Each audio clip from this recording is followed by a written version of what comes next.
All right, I'm going to quickly explain the question 4 and 5 from this unit 19. Okay, so it's basically asking that we either do descending or ascending order using different denominators of a fraction. So the first step it's asking us is to make the denominators the same. Right, I don't know if you can see that. Let me move it in quickly. So make the denominators the same, and we are going to then organize them using the descending order. So making the denominators the same is a bit of a process, but I've shown you this example. I'm going to repeat that so that you... Actually, I'll do the second question, question B. Right. The rest of them are going to be closer to what B is for all the others. Right, so bear with me, focus. We are going to, at the end of this, be able to do it. Remove my mask, there we go.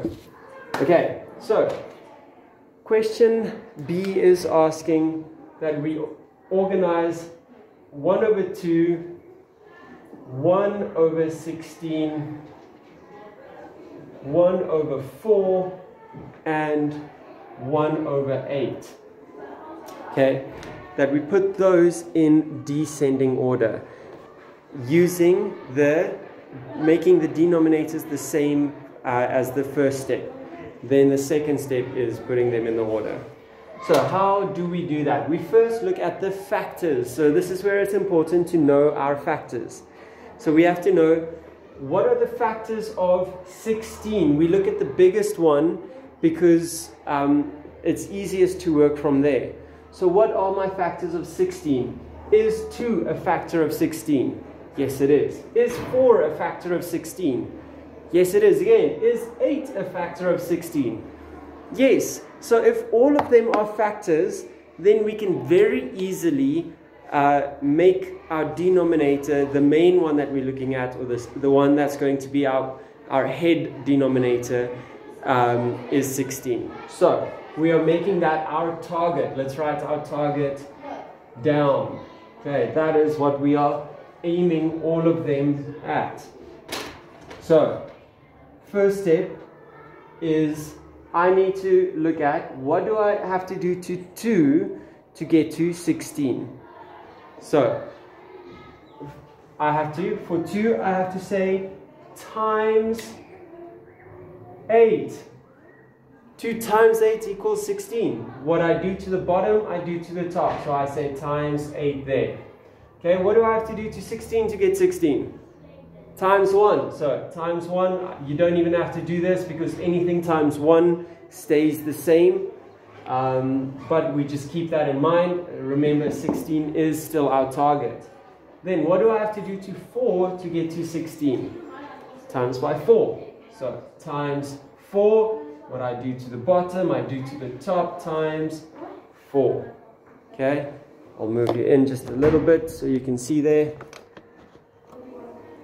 Right, so I've done 2 times 8 equals 16, 4 times 4 equals 16, and 8, the opposite of that, 8 times 2, and we say times 2 there will give me 16. Right, so now we can write our numbers in that next block, the one that says use the space to make denominators the same. Okay, so we're going to say 1 times 8 equals 8 over 16. That stays the same, so we just write that down. 1 times 4 equals 4 over 16. And our last one is 1 times 2 equals 2 over 16. Right. So there, all my denominators are now the same. And now I can very easily see what is the bigger fraction. What is the one that is biggest, second biggest, third biggest, and smallest. Right, so looking at that, I can see, okay, half, remember that was my first number I had. Half is 8 over 16, which is the biggest fraction. So I'll start with that one, 8 over 16. Now, that is not my second biggest one. There, 4 over 16, which was 1 over 4. So I can say 4 over 16. Then the next one I see, okay, 2 over 16 is still bigger than 1 over 16. 2 over 16. And then it's 1 over 16. That is all you need to do, right? Remember, we are working with equivalent fractions. So this, well, a half is the same as saying 8 over 16. Okay? Or if I say a quarter is the same as 4 over 16. If I divide that by 4, divide that by 4, I'll get my quarter again. So that's what equivalent fractions are. If I share a pizza that has been cut into 16 slices, for example, if I share that pizza and I give one person 4 pieces of the 16, and if I have another pizza that's only been cut into 4 pieces, and I give one person 1 piece of the 14, the person that had 4 out of the 16, or the person that got 1 out of the 4, got the same amount of pizza in the end, because they are the equivalent fractions. Right, so that's what we're working with here.